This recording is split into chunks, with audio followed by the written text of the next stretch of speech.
Good evening, everybody. As you know, I'm Jason Liosatos. This is my show, Project Humanity and Outside the Box.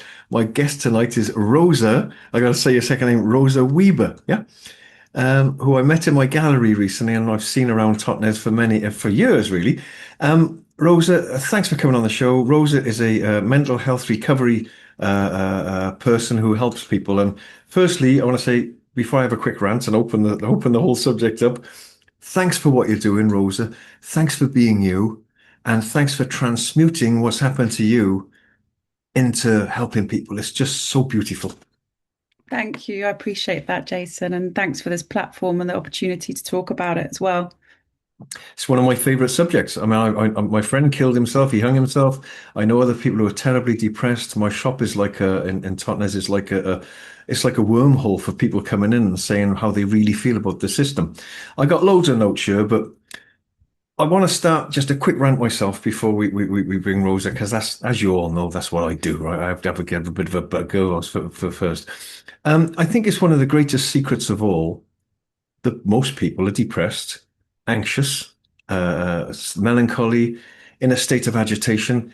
And there's a great capacity inside us all to be so brave and endure pain, suffering, boredom, punishment. It's a great tool, that is, because it keeps us going and keeps us brave. But sometimes it doesn't serve us. So I think we're in a time now, as you're going to help us understand, where more and more people, and I'm finding that in Totnes, are coming and wanting to speak how they feel. Saturday, I had a couple of people, they were terribly depressed. They've already got help. And we sort of program ourselves to be happy, blah, blah, blah. But it's the great secret. And people, I sort of blame the system. I know there's a psychological thing in people who can get depressed, but I think the quicker we all realize that the system of fear, short-term greed, profit power, debt and slavery, which is why I like speaking to you the other day, because I thought, years a lady who gets it at last. A lot of the therapists look over their glasses and say, yes, yes, yes. They don't actually say what we're feeling is a symptom from living in a system gone mad. That's driving us mad with debt and rush and worry and fear. So most people that are watching this now, hello everybody, will be feeling that we get pushed around, the system's threatening us all the time. So it's no big surprise that we turn on ourselves and we bottle it up and we've been turned into beggars and prostitutes. I mean, like you say, God, Jason, you're going a bit far. Let's move into this slowly. But the system turns us into beggars and prostitutes, and we got to beg for what happens. We get pushed around by the government. It's a terrible situation. So the system doesn't leave you alone if you want to just rest. So if people are struggling, Rosa, as you know, they want to rest and just say, "I can't cope. I can't cope." There's a lot of things why they won't say that, because you'll be labeled as a failure. You're weak. You can't cope. You're not strong. You need help. You need antidepressants. You need this. So people don't really talk about this. It's the unspoken truth. And I'm delighted to have you on the show. And I got another lady on Friday from Totnes, another therapist, talking about this now, because it's high time, because everyone who's watching this struggles in some way or another. And it's become normal to feel Mm. depressed, anxious, worried. It's a dreadful thing. Anyway, Yeah. I've had my rant, Rosa. I'll come back in again later, but where do you want to, where should we go with this? Okay, I'll start by saying I'm not a therapist. I'm a Hmm. educator, speaker, and mentor. I'm a Yeah, yeah. certified coach and mentor. Um, and I hear a lot of what you're saying, and I agree with a lot of it. And I would say that it really, the essence boils down to there is a war on consciousness going on. There is a war on the mind, a war of the mind, and it's being created not only by the systems we're living in, but obviously by the screens we're looking at. And it's also being created by the rhetorics we're being told and the things we're telling ourselves. Our own internal dialogue creates half of our reality, I think most of it. And I think, you know, also there's a war on focus. I mean, there's a book called Stolen Focus I was reading, and it's how like our attention is being purposely divided, so we can't be organized and we can't do the things that we really want to do because we're so distracted. And these are all ingredients to make a very dysregulated person and therefore a dysregulated brain. And the brain, when it gets dysregulated enough times, it becomes depressed. I mean, when the systems of it, if we have create negative feedback loops constantly, so the brain has feedback loops, and if they're constantly negative, that's going to actually trigger depression in the end. When I talk about depression, I'm really talking about clinical or major depression, when it's been diagnosed and there's been a crisis point and a breakdown, and it's what I've been through before. The brain is so shut down, you're actually even your motor skills are affected, and you can't work, and you can't even imagine. Well, I couldn't even leave the house or really make myself a cup of tea. Well So done. Well, yeah, and well so there's that got to that level, but there is done. also I do want to acknowledge the kind of what also what you're talking about, which is a general depression, a general feeling of hopelessness that's being engendered by the rhetorics of the news and the systems that we're in. That hopelessness is being taught to us, and it can be unlearned. Well, you said something in the shop, and that's what Yeah. I thought. I want this woman to speak on the show, right? Yeah. You said, I've jotted it down on your beautiful business card. There's a lovely business card, everybody. And yeah, you said something like, it's easier to manage um, desperate people, right? I thought, oh gosh, Yeah. my gosh, that's interesting, you know. That's so because that's my whole world is talking about that and how we can transcend that basic paradigm of Yeah. the situation we're in, and it's getting worse. And people I know in my shop, people are in a very bad state because they come in and tell me, you know. And Mm. obviously, I don't say any names on you. What's said in my shop stays in my shop, other than broad statements like that. Yeah. Yeah. But it's very bad, and I'm very concerned about it. So thankfully, there's people like you out there to talk about it. You know. Yeah, thank you. And I think it's so important to talk about it because we need to reduce the stigma around talking about depression and mental health issues. We need to normalize it. And the only way to do that is by talking about it comfortably, calmly, and just allowing ourselves to speak and not being afraid of responses. Because actually, when I talk about, I'm a depression recovery specialist. I specialize in helping supporters and caregivers look after people with depression. But when I say that or talk about, people want to listen, they want to speak. I just start the conversation, and I'm sure you can. You start conversations. I've seen you. You're brilliant starting conversations, and that's what people need. We need conversation starters because once you start it, people want to talk. But it's that sort of like a blank canvas, it's there. We've just got to start more conversations and change the landscape of the conversation, transform the landscape of the conversation. So we're looking more at solutions and not just at the problem. So that's why I always put recovery in as my, not, I don't just work in depression, I work in depression recovery because we're constantly told the symptoms, but I want to talk about the solutions. I really want us to find them. And the only way we can do it is by joining together. And again, it's like what you were saying about how the system is pulling us apart and making really breaking us down.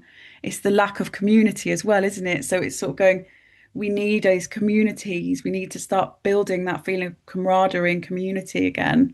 On a real level, like where we really support each other, not just say that we will or Yeah, yeah, and Totnes is a very interesting thing for that, Rosa, because I've been here 14 years, and I'm not a guy who judges people, but some things are glaringly obvious, you know, with what they say and stuff.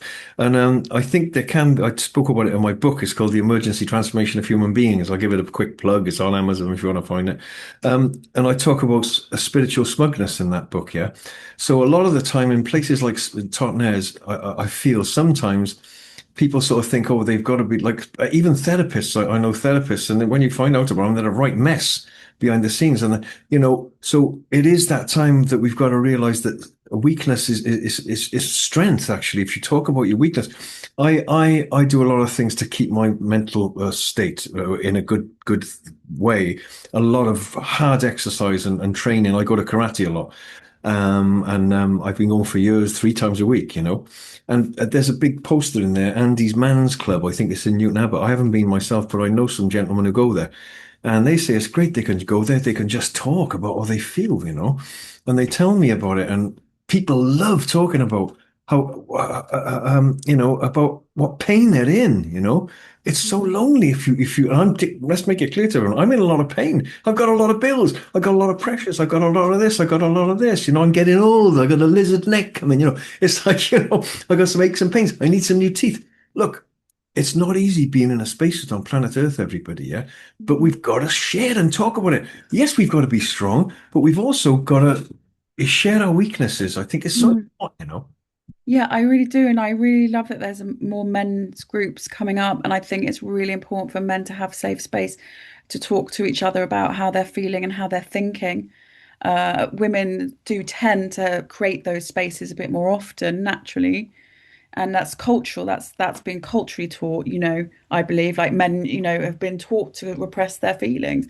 And I just feel like it's so important for men's mental health right now for the more circles to happen and to really be able to lean on each other and tell each other really how they're feeling. And like, there's something about, you mentioned a terrible story of a friend taking his own life, and I hear it a lot. I hear a lot of these stories, and there's something that some people don't know, which is actually, and this is from a book by Dr. Tim Cantifer called Depression, the Curse of the Strong.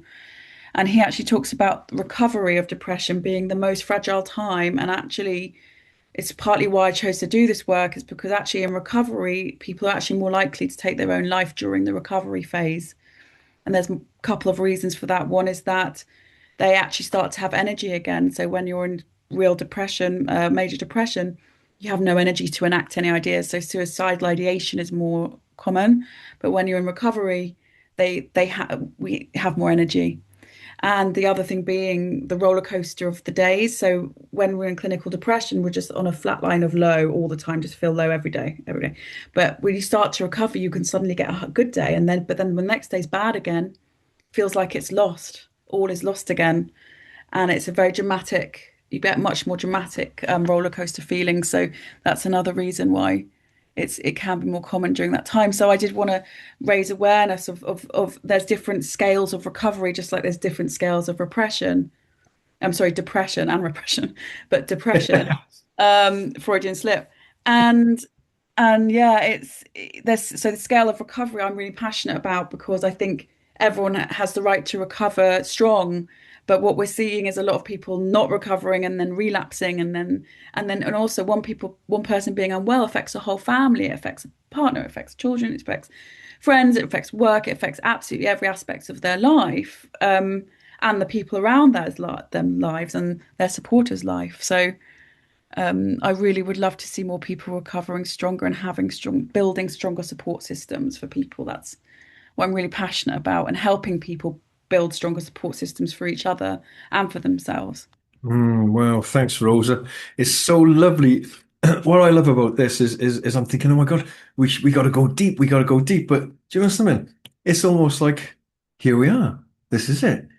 I when I relate to people in the shop, often I tell them what's happened to me. It sort of opens things up. I've gone in bins for food. Or when I met my wife, I was living in a car. I've lived in tents. I've been shot at and kicked on homeless in Florida. I've had so many things happen to me, but that's why I love speaking to people about it and giving them hope. And once you put your mind to something, the mind is like such an amazing tool. We can use it to create tremendous things. Almost like it's you can manifest things so massively if you put your mind to it. But I was also going to say another chap I know he's coming on the show actually. I really love him very dearly. He's only in his 20s, I think. He was in Cardiff. He phoned me up, and because I'm from Barry, South Wales, and he was going to kill himself. He said, "I read your book. Hopefully, he wasn't going to kill himself because he read my book." Mhm. Yeah. He Hopefully said, not. hopefully not. He said I was going to. Now, when I'm going to talk about killing yourself, you'll listen to everybody. Don't kill yourself, okay? Don't do that, because if you do that, the system's really beating you, right? Now, I know it sounds like I'm against the system at any point. I want to say something about the system, but that you can get through. You can believe me. You can. I've had terrible things happen to me, and here I am now. I'm trying to inspire people to have no thought, peaceful mind, happiness and joy. Look at the stars. Look, it's a miracle, this planet. Your spacesuit is beautiful. So you can get through, you can recover.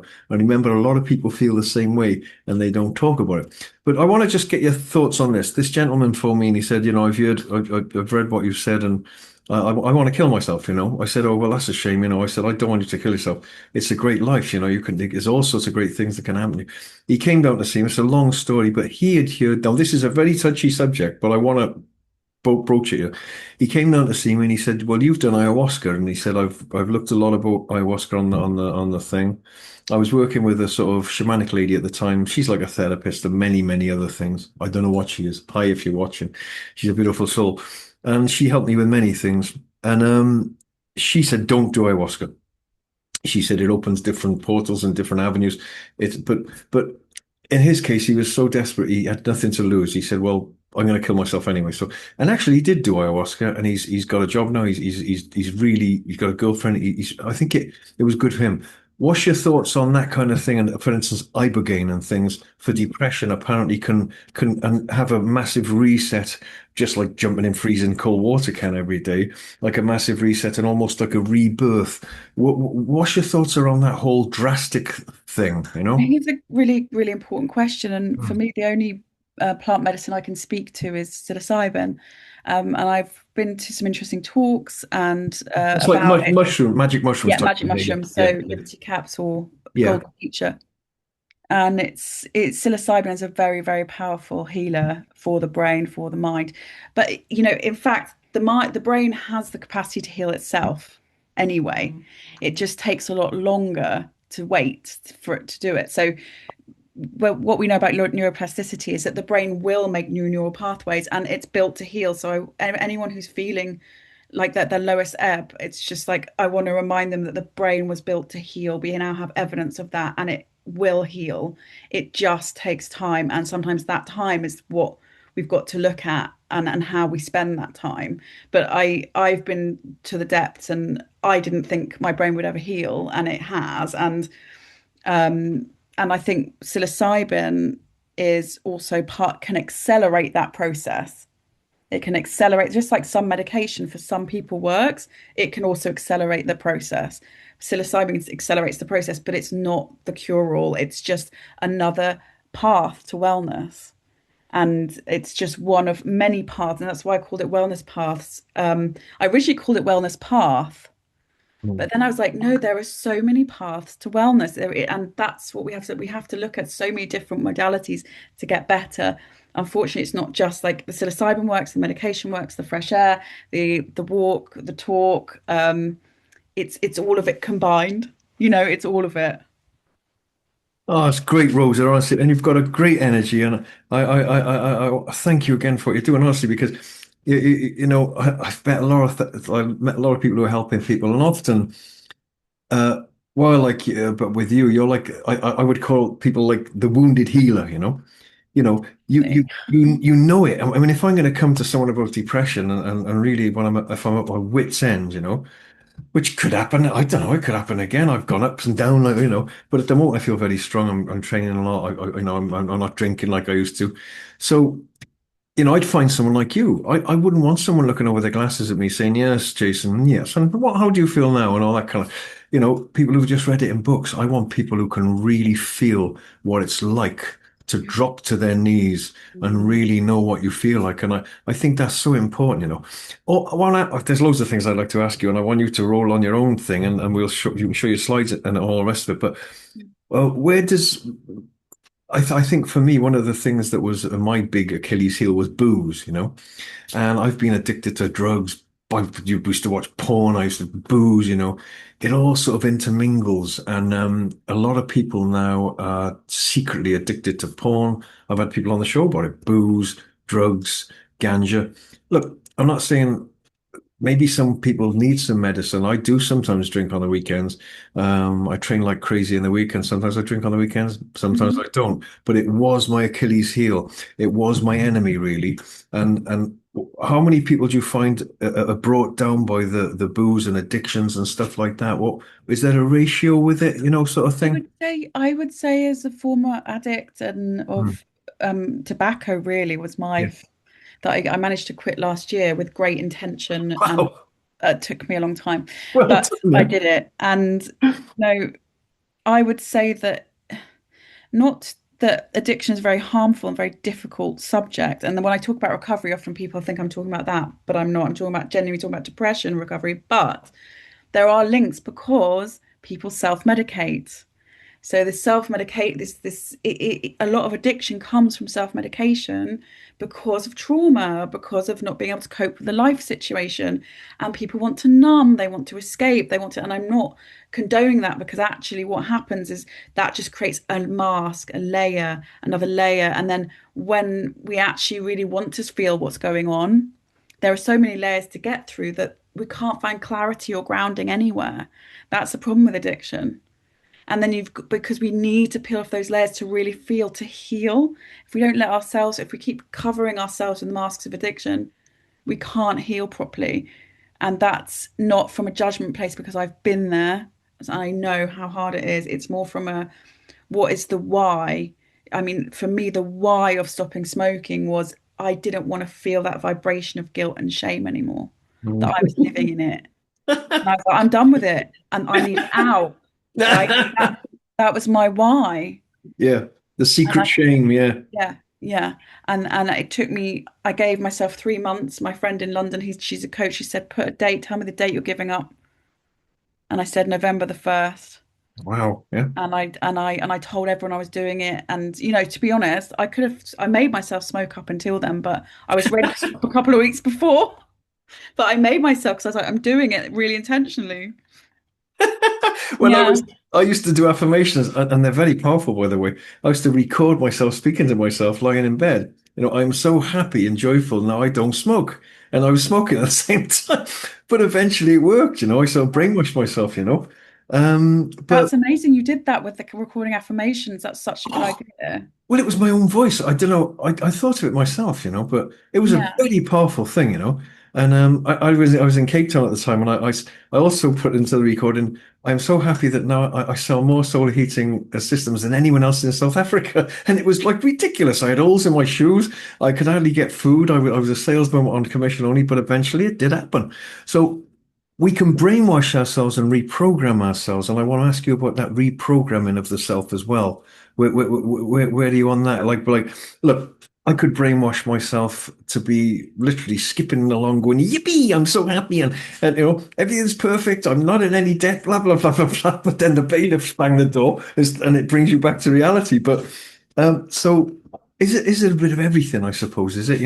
Yeah, I think it's like grounded in reality. It's totally possible to reprogram our subconscious mind. That's what I got really interested in actually when you talk about reprogramming the self. Who was it who said the point is to make the subconscious conscious? Was it Young? I think that something about making the subconscious conscious, and it's very true. As soon as we start making our subconscious conscious, we can start to make much more intentional decisions and reprogram the way we're thinking and realize, oh, actually, that was something someone told me when I was 8 years old. And I'm still telling myself that. And I'm in my 40s and I'm still telling myself something like, well, it's not true anymore. It just got stuck in my data system of my brain. So we're totally reprogrammable, but it's also environment specific. So like with depression, what's happening is that we're programmed to the default negative, and it's just that negative feedback loop that keeps getting reinforced. And it can often happen like an experience can trigger it, like losing a job or a grief, losing someone we love. It can trigger that because that's like this negative, this too much of the negative enforcement. But what I'm really interested in looking at as well with the reprogramming side of things is depression is a physical illness of the brain. The negative thoughts and the rumination are symptoms of what's going on in the chemical imbalance of the brain.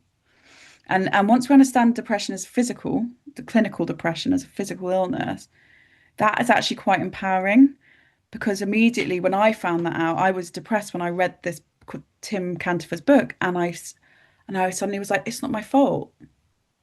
And I just, so many people who haven't experienced depression don't understand that it's not a choice. It's not a choice. It's no one, it's not in it. The fact that I was like, oh, it wasn't my fault. My brain is actually just not working properly right now. And you're in a system that's driving you completely nuts. And the You know, system is both. geared to hope that your brain gets into that state. I think. I think not all of it, because there are good people doing good things and Oh, there is sure, fine. yeah. Yeah. But a lot of it is definitely geared, like we were saying, like desperate people, people who are down are more fearful, and they're easier to control. They're not going to they're less likely to have energy to Mm, go and organize something, right? And organize a rally or mm, I mean, fear, I've read many times and written myself in my book that fear is very paralytic to consciousness and development in a human being. It's like a dog. If you control it with fear, it locks it down, and people don't blossom when they're in fear. exactly, And it's a exactly. dreadful thing. And I share my slides at this point. yeah, At this please. Yeah, point, I because can't wait. Yeah. we're talking about the physical aspect, and I can share my screen, I think. And Yeah, while you're doing that, I want to say to people, that's the joy of knowing someone like Rosa to help you, right? And you'll talk about, I'm sure you'll talk about in a minute how people can get hold of you and get help from you if they want to help on Zoom or wherever. But I think it's so special to have someone that you know that or you can come to, and they can hold your hand, and they can walk you through, the steps if you like. It's beautiful. Go on, Rosa. Sorry. thank you. I appreciate that. Thanks, Jason. So this is the limbic system. So just an idea that when we're in depression, the limbic system isn't working properly. Okay, so the limbic system is like, I call it like a spanner in the works. It's like a spanner in the limbic system. So the limbic system controls motivation, survival, memory, and emotion. So all these things get affected when we're in clinical depression or major depressive episode. Then I wanted to show people, the depressed brain versus the non-depressed brain.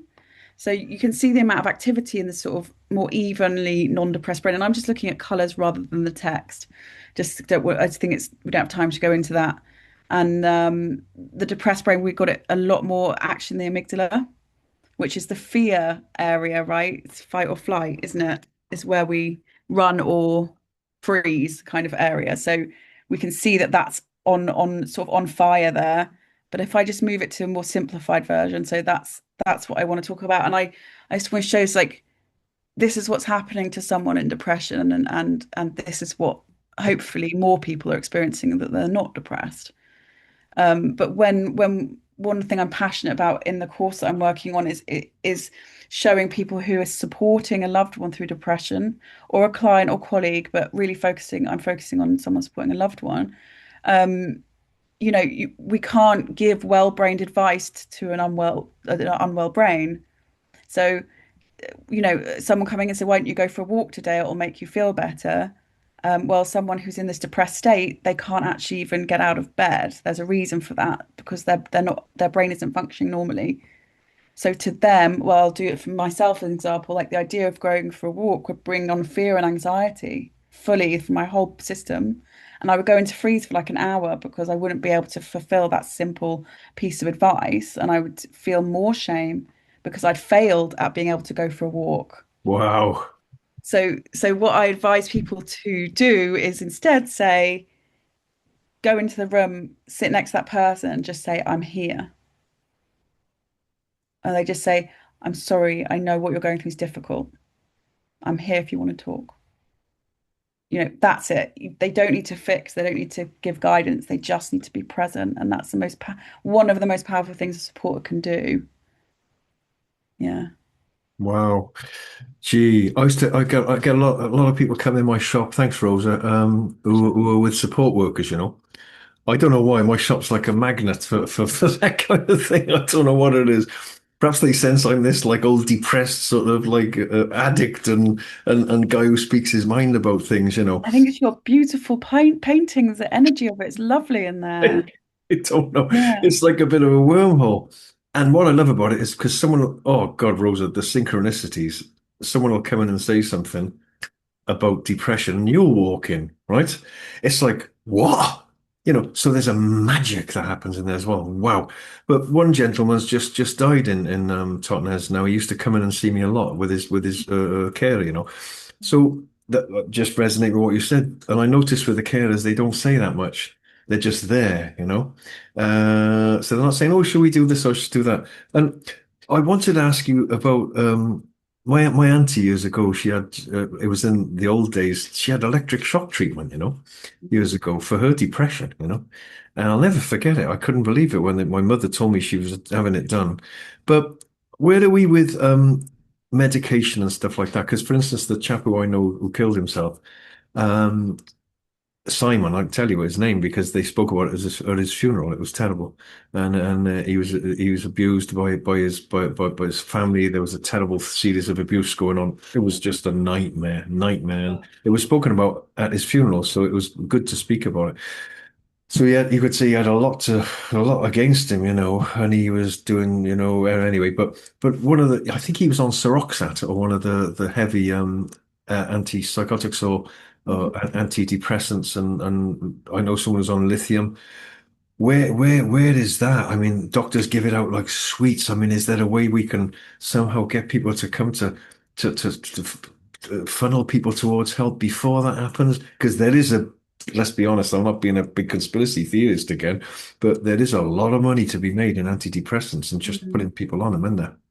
I Where's the, go on. Okay, so I just so now speaking not as a medical professional, but just Mm, as someone giving information, as someone who's mm, passionate about this subject. So none of this is, mm. medically professional advice, Yeah, but from my experience, I think everyone's so unique. All our brains are so unique.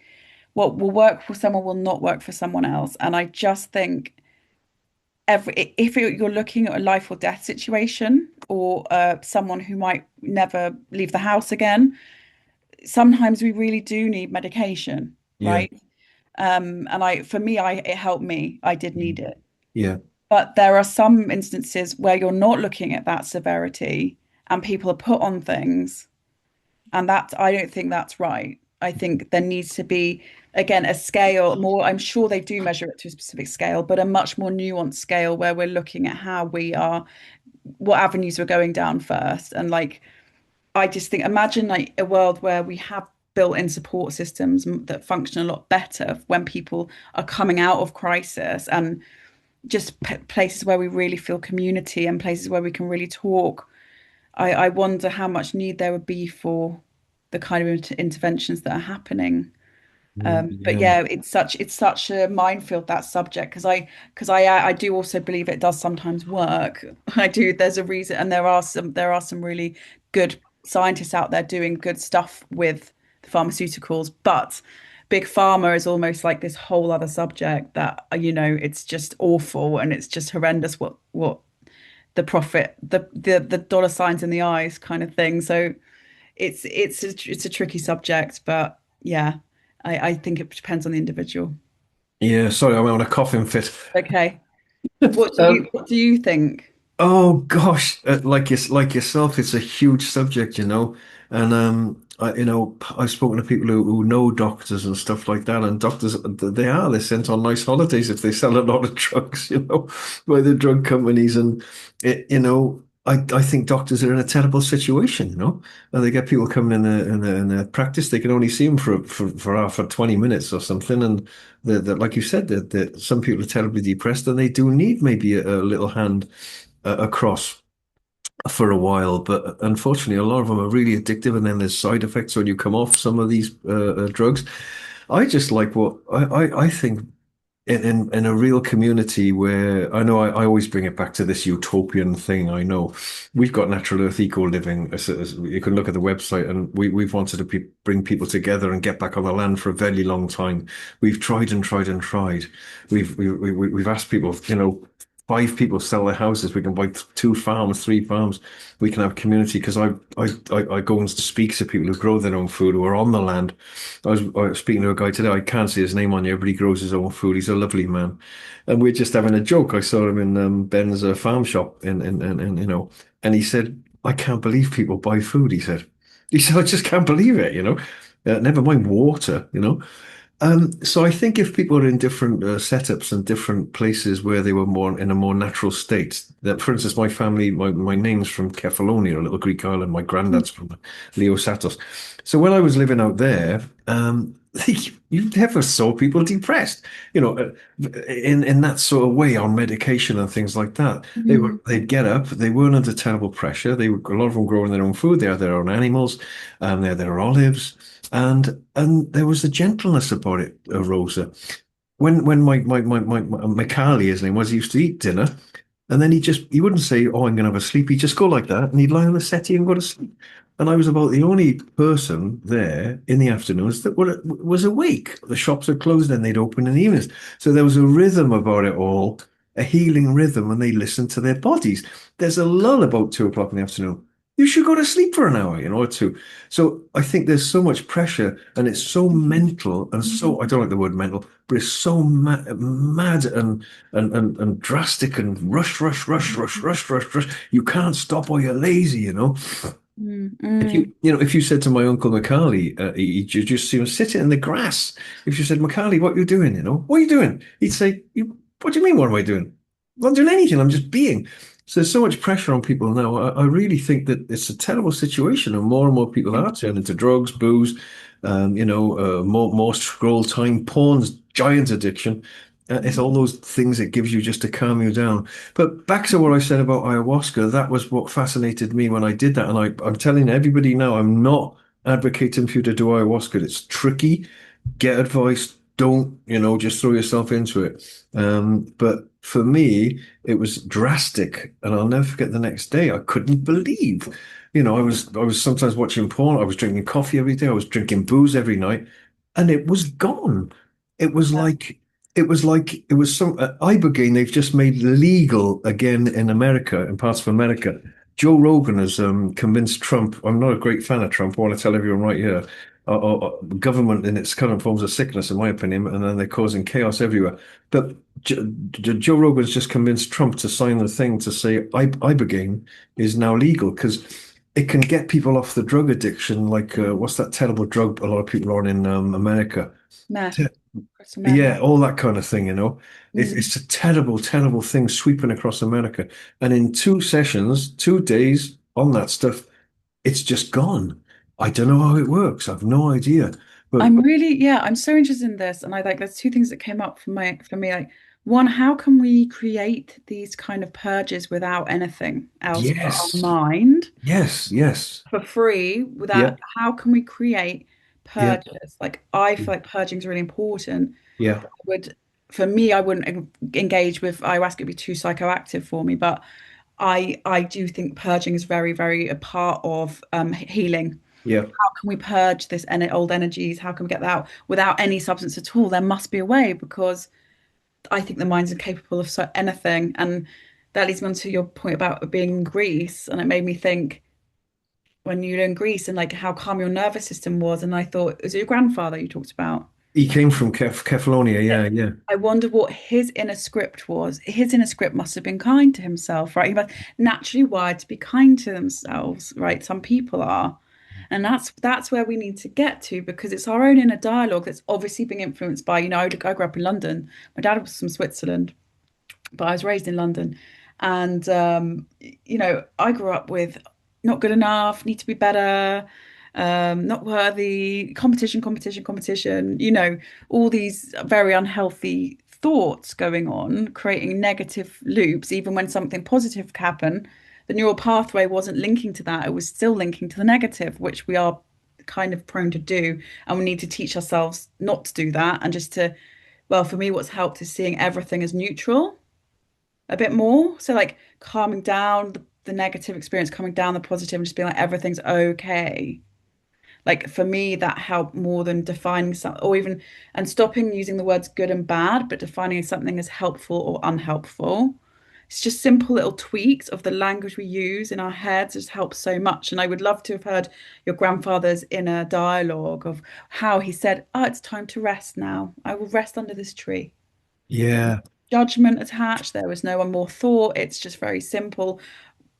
And then for someone coming from London, maybe like me years ago, if I just wouldn't have had that thought, I wouldn't have been able to have that thought. yeah, yeah. Well said. I took a day off today and I went up on Dartmoor. Beautiful. Yeah, with Louise, and we went up there. The bluebells are out at the moment. I've never seen anything like it around Hound Tor and around Haytor. Wow. We just, I should have been in the shop. I need the money. That I should have. Bah, bah, bah, I should have. Oh, naughty me! I'm not. You know. But once I let all that go and thought, no, let's go. It was just so beautiful, and we were walking in the bluebells, just sat in the bluebells, just being, and it's like so healing, so healing, Mm, just being and in nature up there, there's nothing there, and it's a healing balm for your soul to be in nature and to let yourself do it. And as we came down back, down back into, I've just felt, oh, here we go back into all those, the struggles and this. But something that struck me, I used to read a lot of Ramdas years ago, and Ramdas he's a fascinating character. And used to work with Stephen Levine with people who were dying quite a lot. And I he know used his work. yeah, Yeah, I loved what he yeah. did. He's Um, amazing.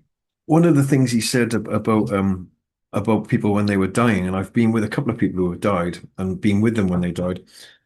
Quite often, just before they die, they go into a state of "Ah, my father as well. Mm, And it was unusual for my father because my father was absolutely 100% so at peace. He had peace of mind. He was over the beach every day.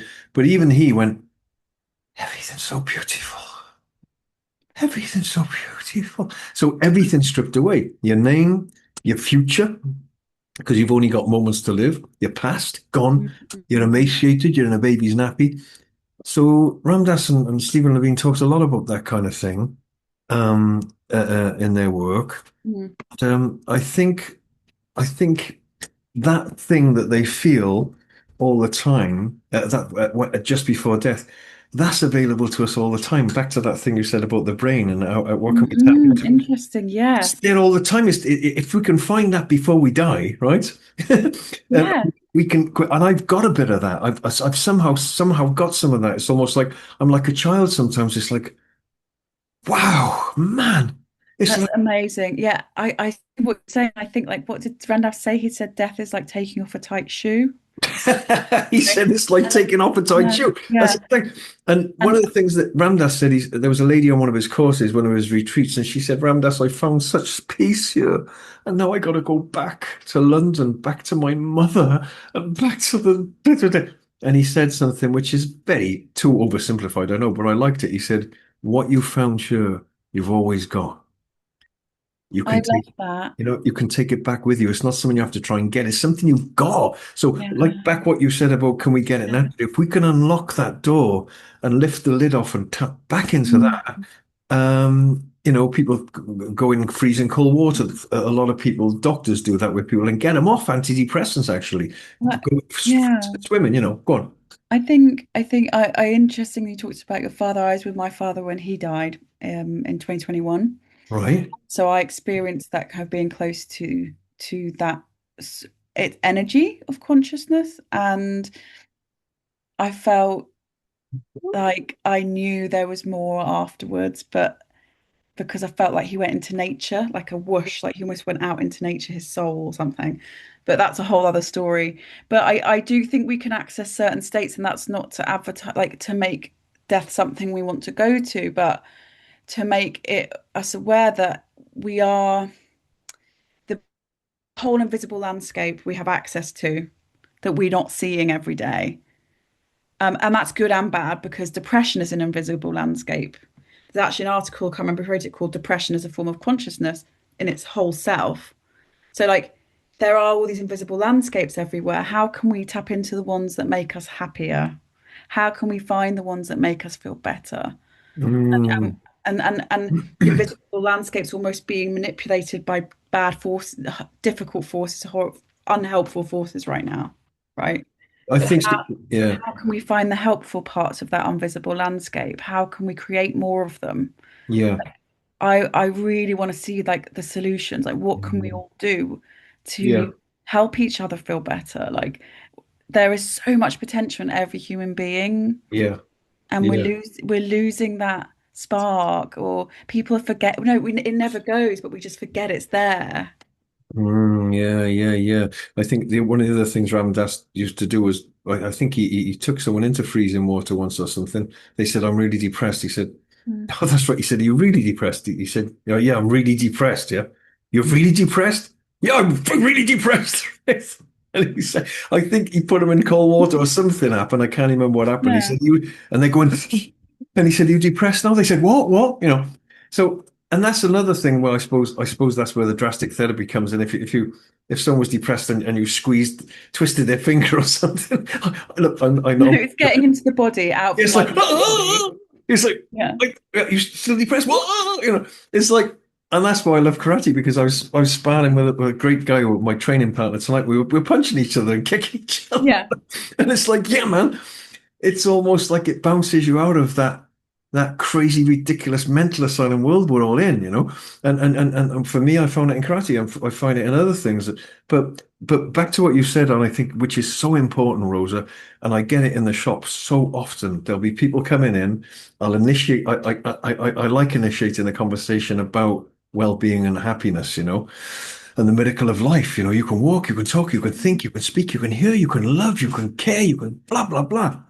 Yes, you can cry, you can be depressed as well. But and I noticed that if there's quite a few people in the shop Mm. and they start opening up, it's like an energy, an invisible energy comes to in there, yeah, and it starts going around everybody, and almost like I'd like to see situations in the future, where people would just come into a space and not say anything. I went on a shamanic retreat with a lovely lady I told you about, and we weren't talking for 2 or 3 days. We were just at our own space. We weren't even eating, and it was like you get agitated for a while, and then your thoughts start calming down, and then suddenly you'll start noticing the leaves blowing on the trees, and you'll see a buzzard fly over, and it's like, okay, okay, okay, okay, and that happened when my mother died. I found her dead, and it was a shock, but the Mm. shock for days after, I was looking at people with love. I was Mm. looking at people with love, and it was like, oh my God, it touched me inside. It opened my heart, And I was looking at people with more love and thinking, oh wow, And it was like, woof, pulled you into the moment, boom. And I think without drastic ayahuasca and without drastic sticking needles up someone's backside and without squeezing people's thumbs, I think we've got to just come more into the present moment. But it's difficult when you've got bills and struggles and worries and fears and you can't pay your mortgage or your rent and you've got to go down universal credit and they make you feel like a piece of shit, and things Yeah. like that. It's so I much was against. Go I on. was talking to a friend about this chap. I won't name him in Totnes. He has a dog. He can sometimes feel a bit on another planet, not in a beautiful, in almost beautiful, creative, mad scientist way. He's great. And we were chatting, and he's like, sometimes worry that I'm just going to get my feet off the ground. I'm just going to never come back from my other worlds. Whoa, lovely, yeah. And I just said, but the thing is, like, when we're feeling like that, like, it's really important to ground in reality, and the ground anchors you. And that was his dog. And I said, Oh, so you need dog reality. So whenever you, and it's the first God, but anyway, in spelling, but dog reality yeah. is like Dog spelled that. backwards, God, isn't it? Yeah. Yeah, they're like little gods, aren't they, dogs?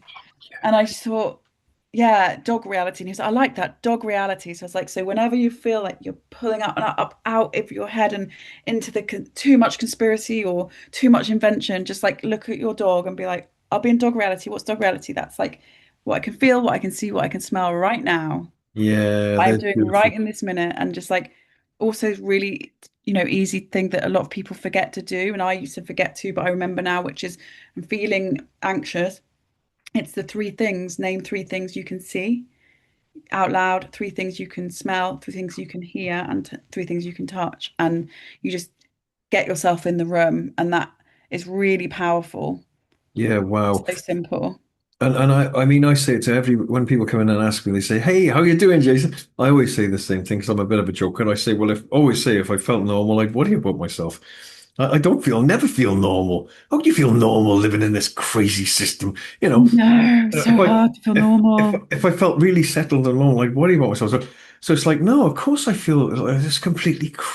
It's like crazy to be, But I think it's that thing. What I try and do is I feel it and let it go. Now I know that's too simple, right? did you'd be terribly depressed. You can feel it and let it go. What are you talking about? It? I'm consumed by it, you know. I am it. I am depression, you know. But I find little things, like you're saying about choosing little things, like so I feel it, that anxiousness, and like let it go. Feel it, Mm. let it go, there it is again. Now I know when it's huge, like some of the people you work with, obviously it's just not so simple. It's like, how can I let that go? But it's like just being, and most people, the big thing for me is our minds. Our minds are the greatest threat to us, you know, because I'm very fortunate. I've found great peace within my mind, but only through having the courage to look at my mind. And that's quite frightening for most people. But if you start watching your mind, that proves you're not your mind, everybody, right? You're not your mind. People think they're their minds and they're dragged along like, kicking and screaming, you know, like a wild stallion on a back. I say, no, you're not your mind. If you can just watch your thoughts, that means you're not your thoughts exclusively. And Yeah.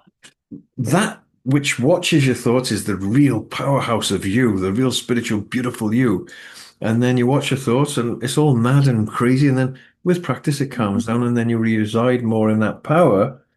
And there's a gap that is created, you know. So I there's love lots, that. Yeah, that's so true. And I you think like know, I think we let go, not only we're not our thoughts, we're oh, we're not our job, we're not our name, oh, we're not where we live, we're not the car we own, we're none of that. That's not us. We just are.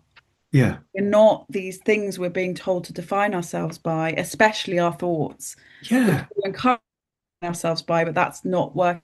It can't work. We can't define ourselves mm, by all these external markers of success or markers of life. mm, You go and stand in a forest, like the trees don't judge you for being you. You don't judge the tree. Like, the tree doesn't judge another tree if it's growing a bit wonky or some of its branches fall off. You just get on with it. There's so much, I feel like there's so much fear of judgment, and there's mm, actually not that much judgment really happening. mm, Because generally people are more worried about their own self and worried what people mm, are judging them for than really judging other people. yeah, So yeah, it's like this fear of judgment of just being ourselves. mm, And I yeah, had it for years. mm, Oh, if mm, someone sees who I really am, and it's like, oh, actually, there's nothing wrong with me. yeah, Oh, yeah. I love being an open book. I'll say, Phil, ask me anything you want, yeah? Anything, right? Anything. I'm an open book, right? No shame. Everything. You love ask me that. anything, and I'll tell you, you know. I really will. I'll tell you right on here, you know, because I'm not ashamed to be anything. It's like because I'm a human being. I'm a wounded human being in a spacesuit on planet Earth in the middle of the universe. What? Come on, everybody. Someone says, "Are you Jason?" It's like, not really, you know. It's like that's my name. It's Jason. It's a grunt from a voice box. But I think we've got to try and just keep coming back to that essence within ourselves, which is so beautiful and astounding and so unique Yeah. and just reside more in that. Oh, stop beating yourself up, you Yeah, know? the relief and the release of that. And I think, I do feel like recovery from depression or any kind of mental health illness or any kind of addiction, I really believe that recovery is almost a form of enlightenment. A breakthrough, not a breakdown, or a breakthrough and a It can, breakdown. Eh? it can be, yeah. It's not always, but it can Yeah. be. And I'm new to the field, so, Mm. but I really think it could be, for me, it was anyway. For me, it was a form of enlightenment because depression was the shedding of my old self. I had to let it go. It was my old identity coming up, all my ego, all everything coming up to just be gone. Um, Wow. yeah. And so, Beautiful, Rosa. Well, I'm going to give it we're going to show you a website in a second, but I'm going to give it an analogy now. People think, oh, not the chick, baby chick in the egg analogy again, but I'm going to say it, right?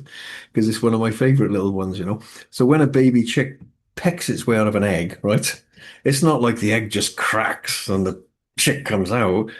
Poisons build inside the egg, which triggers the baby bird to peck its way out, right? Wow, right? So if it doesn't peck its way out when those poisons build, it dies inside the egg, right? So I'm telling you all listening to this, right? Don't die inside your egg like a baby bird. When you feel the poisons rising, the anxiety, the depression, the this, the worry, the fear, the blah, blah, blah, blah, blah, blah, blah, find help. and admit it, come forward, because that's part of pecking your way out of the poisons in the egg into something, a new birth, a new beginning, you know? Analogy. That's really, really, I bet. I'm going to show you a website. Hang on a minute. So what happens now? Someone's watching this, and I know most people watching this secretly need help, right? Don't come to me. Go to Rosa, right? So I want to ask you what people do. What happens? You know, I mean, So, you yeah, I'm working on a few things. So the first thing I would signpost people to is to the free resource, which is I need to move it up on my website, but further down. resources there. Yeah, it should could be that might be the course there, but basically I've Let's created go a freebie resource. resources. Yeah. Yeah, there it is. Yeah, free PDF guide. So Oh, well, that's nice. I mean, free for a change. That's lovely. Yeah. yeah, so it's how to become a calm, confident supporter of your loved one in their depression recovery. It's just loads of tools and ways of looking at things so that you can improve quality of life for both the person with depression and the person supporting them.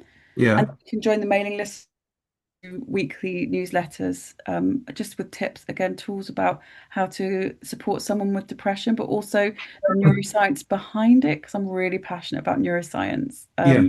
Since recovering from clinical depression myself, God. um, Wow. it's been so helpful to understand it. Oh, there we are. There.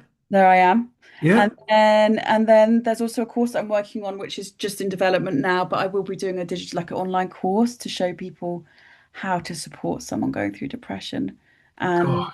eventually I will hopefully be able to directly work with someone who's in depression recovery. But what I've found is that actually they're not quite ready. The brain isn't in the place where it wants and was able to access the learning resources. So actually, that's why I said I'm going to work with the supporter of that person because they're ready to learn and they can then carry that wisdom to the person they're supporting. Gosh, there's lovely. You've got some lovely things people are saying about you on there, Rosa. It's quite amazing, you know. Thank you. I So really so appreciate it. so what I'll do is I'll put a link to your website under this thing, Mm, yeah. And so if people are struggling, they can go on there, and there's so much on there. I was looking earlier on it. It's amazing what you're doing, and oh thanks. God, it's such a joy to speak to someone who's been through. And that's one of the things that really bothered me about my dear friend. I bought a narrowboat off him years ago, Simon. What a lovely man! What a lovely, sensitive, beautiful soul. And I know he had so much to help other people with this, you know. Yeah. And there's an old saying, and I do it myself, help your brother across the road and you're there yourself. I used to go into hospitals when I was in my 20s. I used to want to go on wards where they were dying and in terrible struggle because I wanted to face that, you know. And then I was driving the Help the Aged bus when they were all weeing themselves and stuff.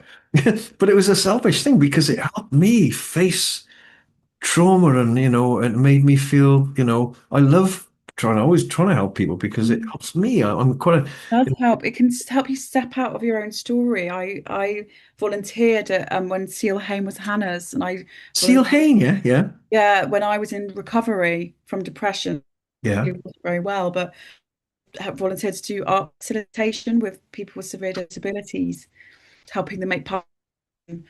God, that was very, very humbling to do that and see people with who couldn't walk or talk or with like really severe disabilities, like finding joy from the moments we were making puppets and getting through their lives smiling. And I was like, wow, yeah, it's amazing to step out of your own story sometimes.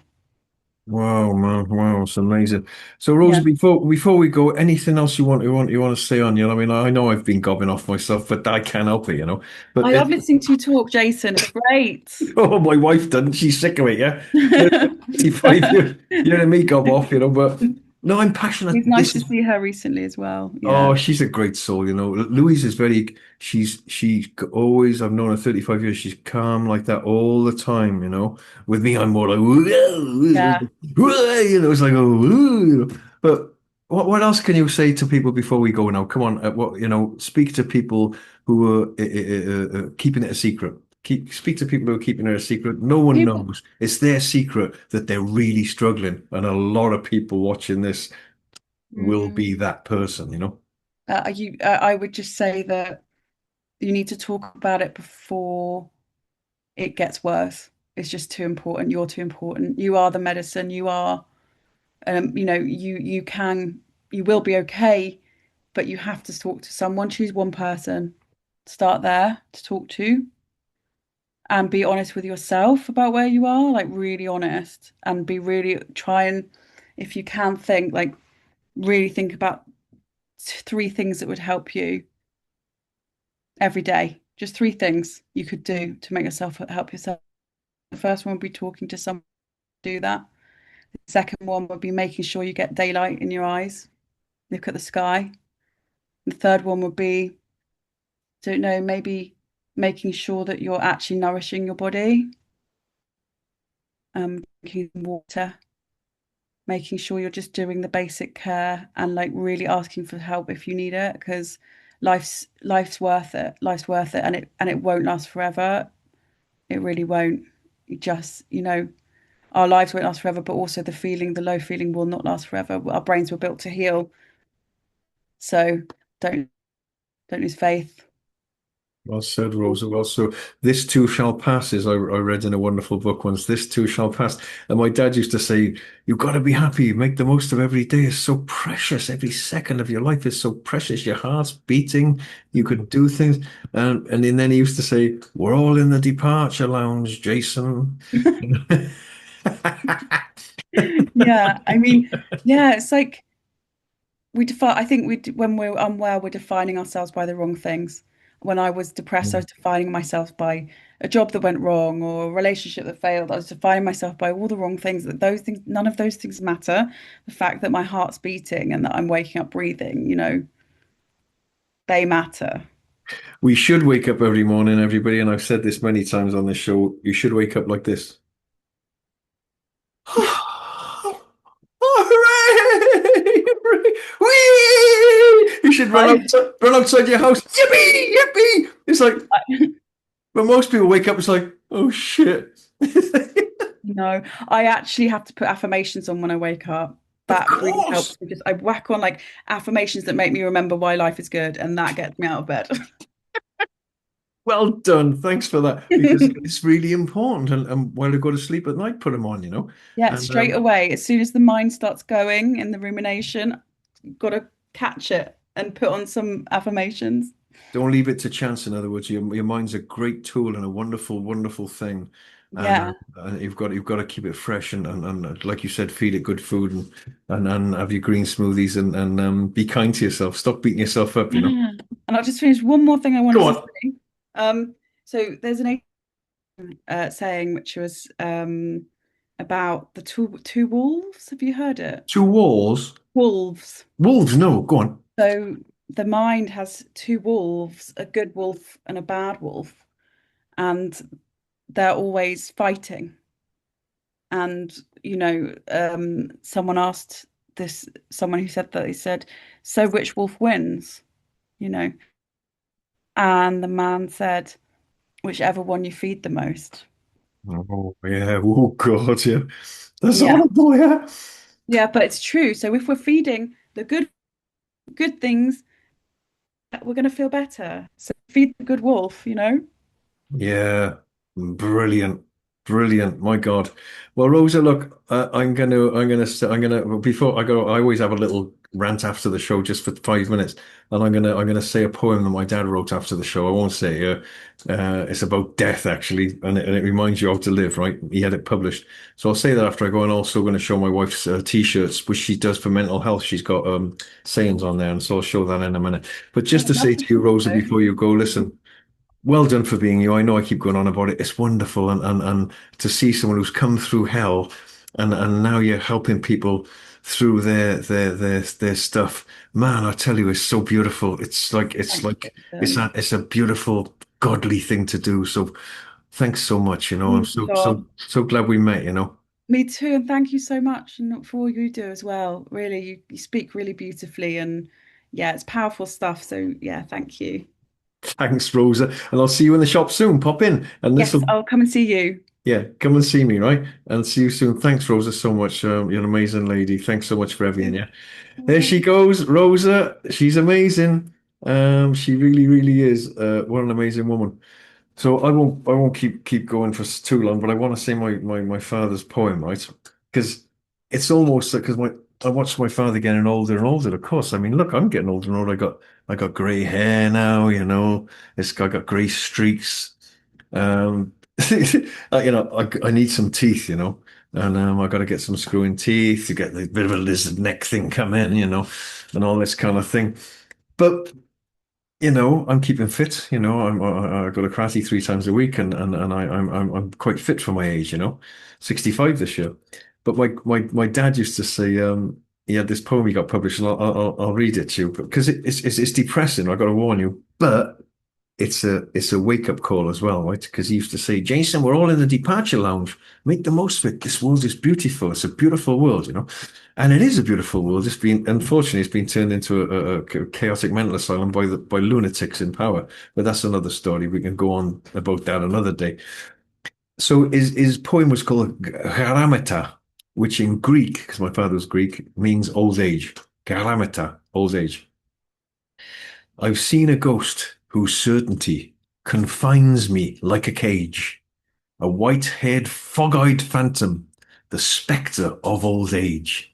Whichever way I twist and turn and twist and turn again, the shuffling feet, the tapping stick pursue me down life's lane.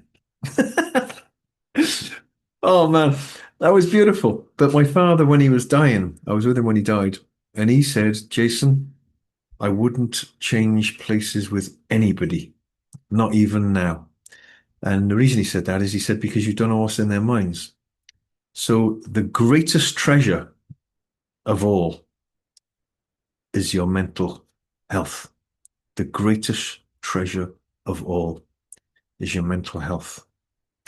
And you can, if you're not feeling that peace inside, you can ring me anytime.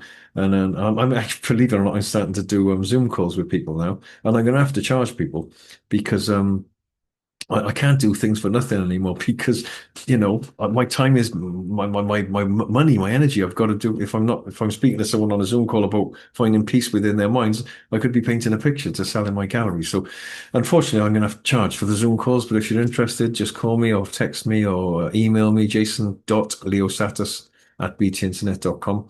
I'm doing Zoom calls with people now, one-to-ones, just helping people remember how to find that peace within their minds.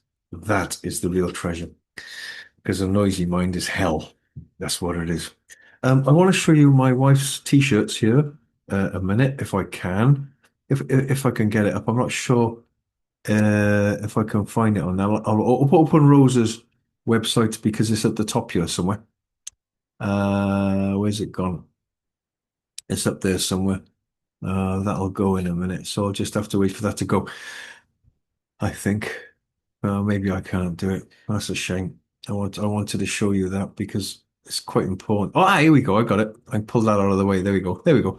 There it is. Look, Natural Earth. It's NEEEC, Natural Earth Eco Clothing, and my wife's a designer, Louise. Go well. Have a great day. Inspire yourself and the world to be better. Being in nature can help us unwind. All these lovely things she does on these t-shirts. Take care of our world. Consider it ethical clothing, clothing that's loving you. Feel good about yourself, caring for you, caring about the world we live in. There's a video on there to show you, and and I just love the t-shirts that she designs, because they're just lovely, and they've all got a little message on them, They're so beautiful, and they're ethically sourced. She's a wonderful designer, and she also has got a website, Natural Earth Eco Natural Earth Eco Living.com. So go there and you can see her amazing work bringing people together to try and acquire farms now and go back to nature and start growing food and building small communities, little templates that we can spread around. And so that's very exciting indeed. So yeah, that's about all from me, really. Because you know me, I could go on and on and on all night talking about this subject of being happy. I am very fortunate that I've got that peace within my whatever's going on around me. I can still keep that center. I think it was Eckhart Tolle that says he's found such great peace that you could tie him to a speaker in a nightclub and he'd still have that peace no matter what noise was around him. But he said something very important then. He said, but if he could leave, he would. So you can you can stay in a situation too long, whatever your current life situation is like. Remember what I said at the beginning of the show that we can keep ourselves in a situation for too long because there's that tremendous capacity in each person to endure tremendous courage and to endure suffering, pain, misery, boredom, and punishment. Now you could hit me with a stick all day long, and I could stand it. If I could grab the stick, snap it over my leg, throw you to the ground and leave, then I would. You know what I mean? So, you know, we can get addicted to pain almost if we're not careful, and addicted to feeling, bad about ourselves, and it can be our story. It can be who we are. I know people in town where I live. They always tell me how their story and their misery, and it's almost like my Uncle George used to say, people carry their own suitcases of hell with them wherever they go, dragging it behind me. Oh, this is me. This is that. I had a chap came in. I'll just finish with this story.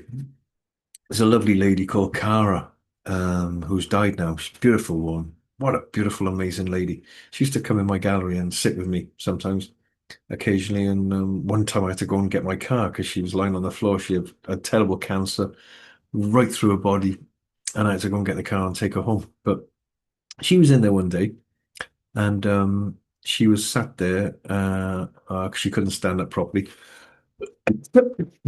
One of my regulars came in, who always sometimes he does sometimes drag his suitcase of hell behind him. Oh, I'm this and I'm that and I'm it's like, okay, there's a lot to be miserable about with bills and debts and fear and struggling with ourselves. There's a lot to be miserable about in this planet, but there's a lot to be happy about as well. Um, and she was in there and he came in. I said, "Oh, hello, this is Cara." And he sat down next to her and he was telling her all the things wrong that he wasn't happy about. And I looked at her and I went, "Tell him." Yeah. And she said, "Oh, look," she said, "be gentle with yourself." She said, "Look, life doesn't last that long. We're not here very long, so try and let it go. Try and let it go." She said, "I'm dying. She said, might only have 2 weeks to live. And he said, "What do you mean?" She said, "Well, I'm dying. And I'll never forget it. He hugged her, and it was a very, very moving moment. I get a lot of moments like that in my shop. I don't know why, yeah, but it was quite an amazing moment. So don't carry your own suitcase of hell around you with you wherever you go, because it's who you were, yes, but it's not who you are now, right? And it's not who you're going to be tomorrow. Yeah. There is only this moment. Believe me, there's only this moment. Yes, you've got things that have happened to you in your past, and they create your future often, and they create who you are now.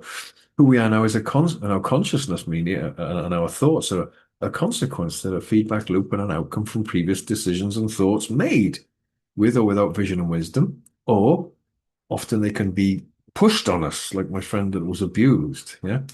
And he carried that hell around with him for a very long time until he killed himself. Um, I wish he hadn't. I was an amazing guy that. But don't carry your hell around with you. You can let it go. People say, "Oh, I was always abused. My life's been hell." Well, my life's been hell. I've gone in bins for food. I've been shot at in Cape Town, homeless in Florida. I've been in terrible situations. Um, homeless in various situations in my life. But that's not me now. You can say, "Well, that made you what you are." Yeah, sure, it can, but it can also make you a victim. Don't be a victim. Yeah, it's never too late to change. You can change right now, and you can wake up tomorrow morning a different person than you go to bed tonight. Yeah, you don't have to wake up the same person every day carrying that suitcase with you. You can start fresh anytime you want. Yeah, you can, honestly. You can really change your life. I'm really fit now. I've been fit for years. I've always done training, and I used to do karate in Cape Town years ago. in my 20s, and then I left it and I've started again now. And I love karate. It's for me a soul food. I love it. And I always come out of there feeling better than when I went in there, right? So find something that really floats your boat. Find something that could be crocheting, or something like that. And I remember Ramdas gave a talk once, and there was a woman just looking up at him like that, and she's in her 80s. Oh, and he said at the end, "Why are you so happy?" She said, "Crocheting." So you can find something. But there was a guy in a wheelchair once, and someone asked him, "You've got no arms and no legs. Why are you so happy?" He said, "Well, I wake up every morning and I've got a choice, happy or sad, and I choose happy." So try and change your consciousness and raise yourself. Don't stay in a state of victimhood if you can. Yes, you might need help. Okay, if you're like this lady said, if lovely Rosa said, if you need help and you're really depressed, get help. But a lot of us are mildly depressed, so don't stay in that state. Do something about it. Raise yourself if you can. And my father, just a quick thing about my dad as well. I remember he was in a supermarket once, and this old guy, I'm nearly an old guy now. Everyone's looking young to me. I see people pushing prams, the girls pushing prams. I think they're not old enough to have a baby. Those police aren't old enough to drive that car. My granddad said when policemen start looking younger, you're getting older. But this guy said to my father, "Hi, Dimitri. Hi, Dimitri. How are you?" My dad went, "Wonderful." He went, "Wonderful." My dad said, "Yes, wonderful." Yeah. My dad said he'd convinced himself he was happy for so long he actually was. Yeah. So you can reprogram yourself, and you can put a new set of beliefs in your mind. Never feel bad about yourself. Never drag yourself down. Never be horrible to yourself. And remember, whatever you've done, whatever's happened to you, you did the best you could at the time with the decisions you had in front of you. Sometimes I've had to make three decisions, one of three choices, you know, when I was living in a van or living in a tent, or, you know, I wouldn't have chosen that path, but, but it was one of only a few choices I had to choose. So you can't blame yourself for everything. You did the best you could at the time with the consciousness you had and the beliefs you had at the time and the way you were at the time. So lighten up on yourself, yeah? You're a beautiful, unique human being. Don't pull yourself down, yeah? And lift your spirits up. I'm going to go now because I'll just go on and on and on. You know what I'm like, yeah? What have I got to pressure? Hang on a minute. Down here somewhere. Blah, blah, blah, blah, blah. Uh, hang on a second. I'll find it in a minute. But just to say, I love you all. Get my book, The Emergency Transformation of Human Beings. There's a lot of what we've talked about in there about lifting your spirits and finding peace within yourself. You can find it on Amazon or on my website, jasonliosatos.com. If you want to see my artwork, my prints and my original paintings are on jasonliosatosart.com. And you can always pop in the shop in Totnes and say hello to me. And step into the place where it all happens. Yeah. So yeah, be a good person. Treat others like you like to be treated, and don't beat yourself up. Okay, just don't beat yourself up. It's horrible. Now, how do I turn this off? I keep forgetting how to turn this off. It's changed a little bit on Zoom, yeah. And so if you want to see all my other interviews, go to jasonlisatis.com, and my book is on there as well. And I've got a new YouTube channel now as well. You can look me up on there, but I was banned off YouTube years ago for speaking openly about various things. So I'm back on there now, but I've lost all my subscribers, so I'm starting up again. You want to buy me a coffee? Go to Patreon. You want to support me? Go to Patreon. You want to give me a couple of quid a month? Go to Patreon. If you like what I do, it's great. And but don't ever give me any, not even a 50 pence a month if you need the money. Don't ever do that, okay? Rather keep it for yourself. Yeah.